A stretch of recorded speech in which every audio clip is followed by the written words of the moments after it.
Баршаңызға сәлем. Бүгін сіздермен өте дәмді болып шығатын шоколадты фундук пирогының рецептімен бөлісемін. Видеоны соңына дейін көріңіздер. Ең алдымен қамырына керекті заттар: ұн, қопсытқыш, жұмыртқа, какао, сары май, қант. Ыдысымызға ең алдымен ұнымызды електен өткіземіз.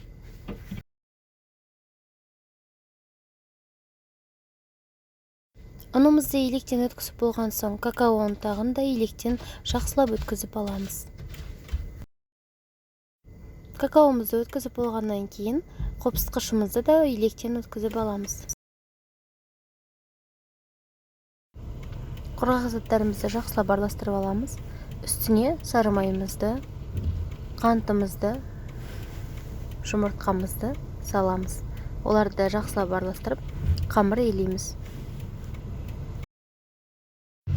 Міне қамырымды илеп алдым. Міне қамырды осылай илеп алдым. Енді оны дөңгелекше етіп жайып шығамыз.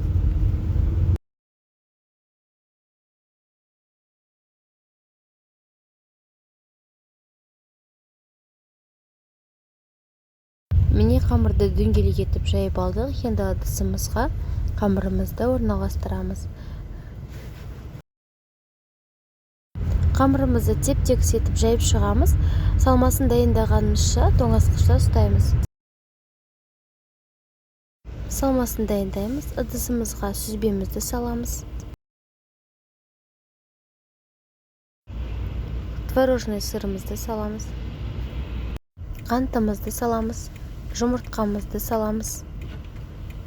Жүгері крахмалын саламыз. Жақсылап блендердің көмегімен араластырып аламыз. Міне салмасы дайын, осылай болып шығады. Енді тоңазытқышта тұрған қамырымызды шығарып, қамырымыздың үстіне салмамызды құямыз. Лопатканың көмегімен тегістеп шығамыз. Пеште 180 градусқа пісіріп аламыз. Міне пирогымыз дайын болды. Енді толықтай суытамыз. Енді шоколадты фундугымызды дайындаймыз.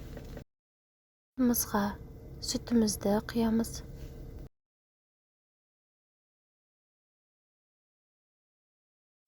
Какаомызды саламыз. Крахмалымызды саламыз. Ақ шоколадымызды саламыз.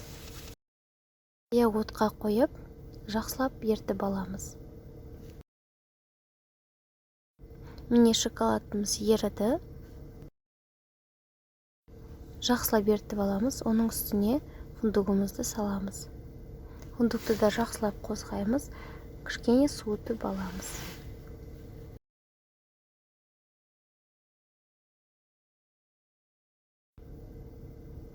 Міне суып тұрған пирогымыздың үстіне фундугымызды құямыз. Барлығын тегістеп, әдемілеп шығамыз. Міне шоколадты фундук пирогымыз дайын болды. Сіздерде бұл пирогты дайындап көруге кеңес беремін. Міндетті түрде дайындап, комментарияға өз ойларыңызды бөлісіңіздер. Егер видео соңына дейін қараған болсаңыздар, міндетті түрде лайк қойып каналға тіркелуді ұмытпаңыздар. Астарыңыз дәмді болсын. Сіздермен болған Жансұлу.